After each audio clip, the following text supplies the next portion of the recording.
Bonjour les amis, meilleurs vœux pour 2026. Nous commençons l'année avec une petite partie de 15 minutes avec 10 secondes d'incrément. Nous allons être appareillés à un Indien. Nous avons les blancs. Commençons par le pion D, D4.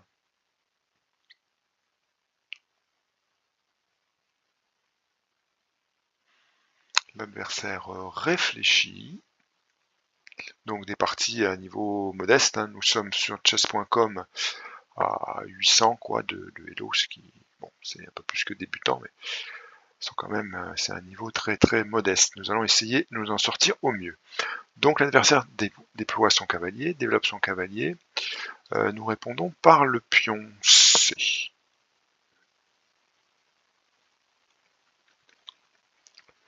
Je miserais bien par une poussée G6 pour notre adversaire. Développement en fianchetto. C'est les débuts est-indiens.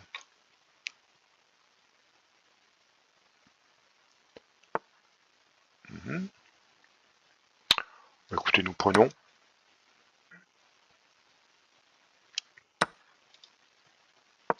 Et voilà, il faut que le cavalier bouge à nouveau. Je crois que c'est la défense Marshall sur le sorte de gambit de dame. Ça revient à ça. Je trouve cette défense favorable pour les blancs. Voilà, alors on pourrait chasser à nouveau. On va se contenter de développer le cavalier pour protéger le pion en E4 qui est attaqué par le cavalier F6.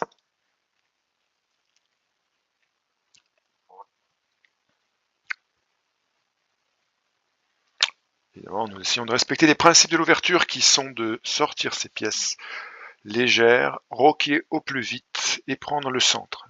La prise du centre est déjà accomplie. Nous avons deux pions dans le carré central.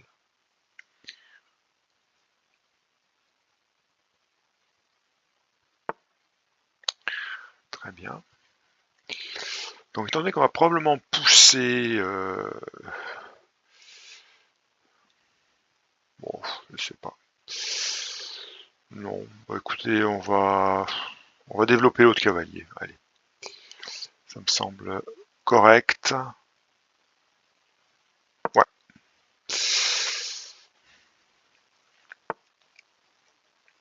Alors là, attention, le cavalier, le pion est attaqué par le cavalier, est attaqué par la dame. Nous le défendons par le cavalier, par la dame, donc c'est bon. Il faut faire attention quand même de ne pas interposer le fou. Par exemple, fou D3, ce qui poserait problème. Par contre, on a besoin de développer nos fous. Alors on peut les clouer. On peut aller clouer les cavaliers là-bas au fond, par exemple. Pourquoi pas, hein. Allez, on va commencer par... Normalement, il faut développer les pièces côté roi d'abord. Donc, on va développer le fou F1. Allez, on vient clouer ici.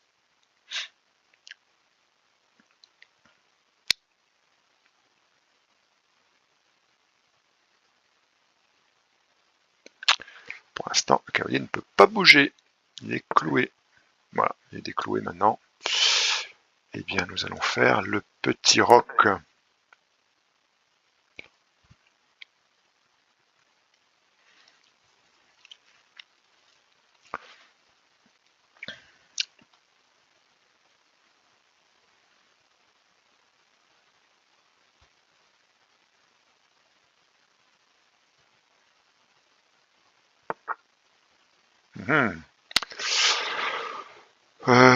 Donc, ouais, on pourrait se faire chasser plusieurs fois de suite.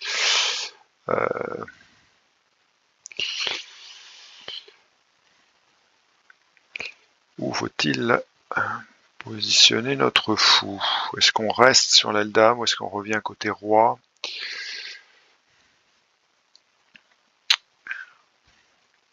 Par rapport à tout à l'heure, on a notre pion D qui n'est plus attaqué qu'une fois, hein, puisque le fou est venu faire le contre-clouage.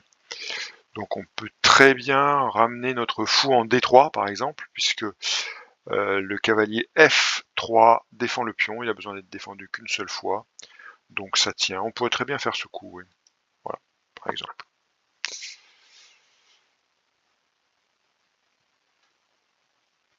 Bon, on a joué 2 fois le fou. C'est pas l'idéal, c'est sûr. Hein. Pas... L'idée du clouage n'était peut-être pas pertinente. L'adversaire s'est développé, il a joué son cavalier, son fou. Nous avons joué uniquement le fou, qui est juste développé. Voilà, l'adversaire active le petit roc. De l'autre côté, on peut s'attendre à faire une attaque de minorité côté dame, hein, puisqu'on va avoir 2 pions contre 3. On va déjà se prémunir d'une venue du fou en B4, que j'aimerais pas trop. Donc on peut faire cette poussée à 3. Voilà. C'est ce que m'inspire le mouvement de fou là. En réaction donc au développement de son fou. Je pense que l'adversaire va roquer. Voilà. Là, on a une situation quand même qui est très intéressante. Parce qu'on voit qu'il y a une faiblesse sur la case H7, défendue par bien sûr le cavalier et le roi. Mais on peut chasser le cavalier.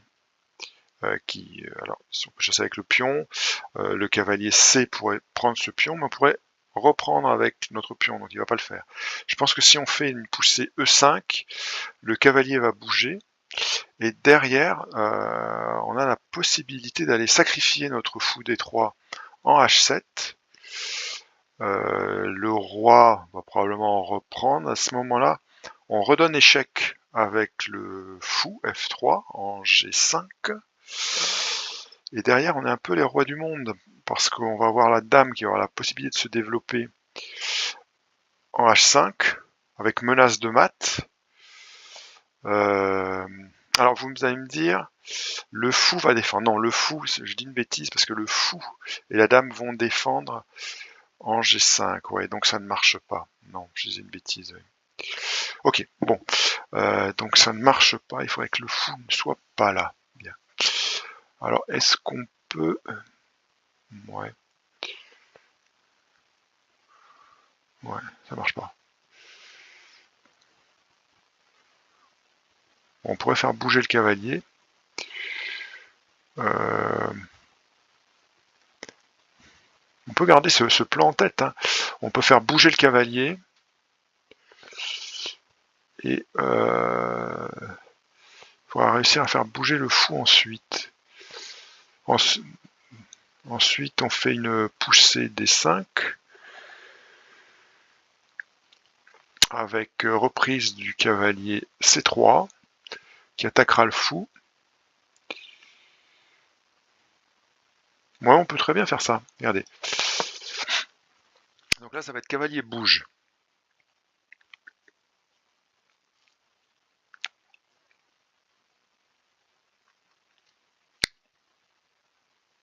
À moins qu'on ait cavalier prend de l'autre côté, hein, qui sacrifie son cavalier C6. Ouais, quand même, on va faire ça.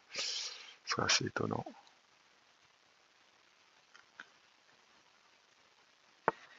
Voilà. Maintenant, on repousse ici. Voilà. Et on va faire une reprise du cavalier qui va menacer le fou, qui va devoir partir sur l'aile dame. Et ensuite, donc, on pourra procéder au sacrifice en H7. Si ça se passait bien, on pourrait faire ainsi.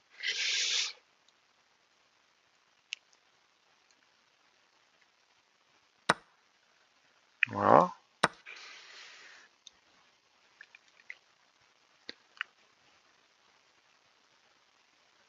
Donc ça va être fou bouge, je pense.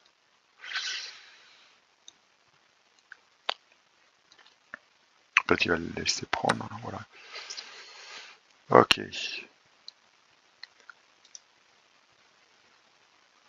Là, on fait échec. Voilà. Et alors maintenant, je pense que ça passe. Ouais.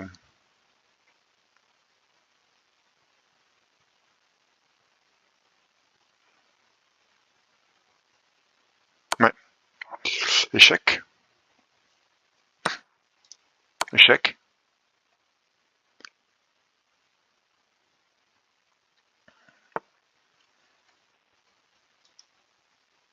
Tu as vu que le fou défendait. Je peux reprendre, je peux pas reprendre. Obligé de faire partir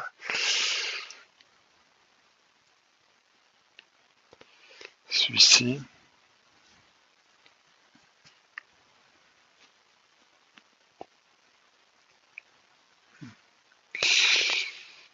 Ok.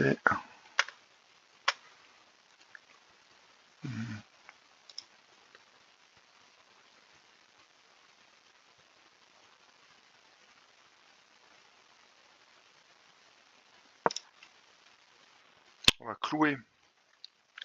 va clouer le cavalier et chasser l'autre.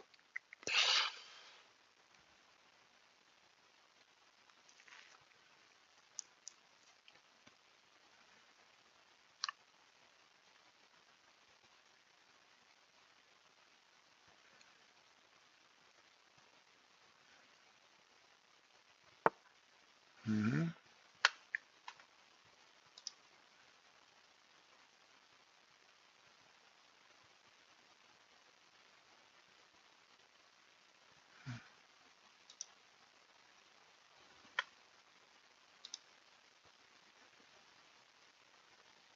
Et est-ce qu'on n'a pas mat là? J'avais pas vu ça. Non, pas mat.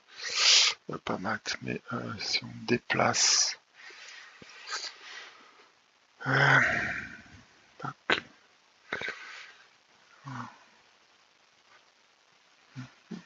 Mmh. Okay.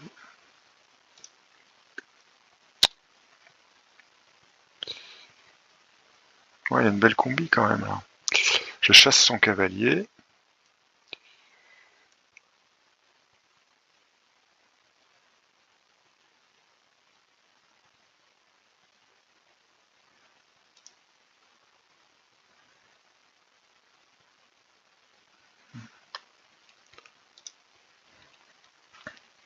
Bon, déjà ici on met une menace de mat.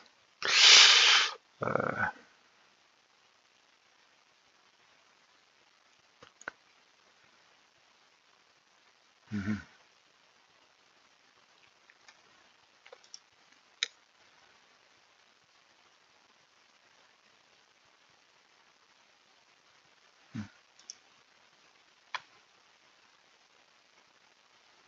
Non, c'est trop compliqué, ça passe pas.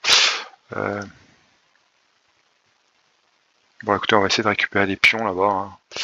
Donc là, il est obligé de jouer. Faut jouer un peu plus vite là, ça va pas. Bon, allez, on va attaquer le cavalier là. Le cavalier cloué.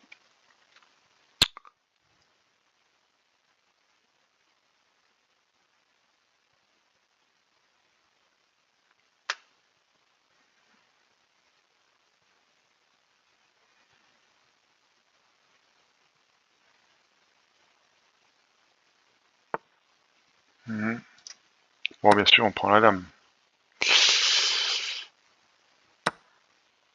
Ok.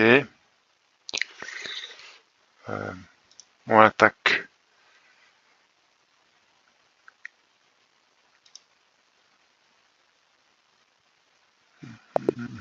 Il a abandonné. Bon. Je sais pas pourquoi. Voilà. Donc, un peu au bluff. On l'a eu un peu au bluff là. Cet homme là, cet indien.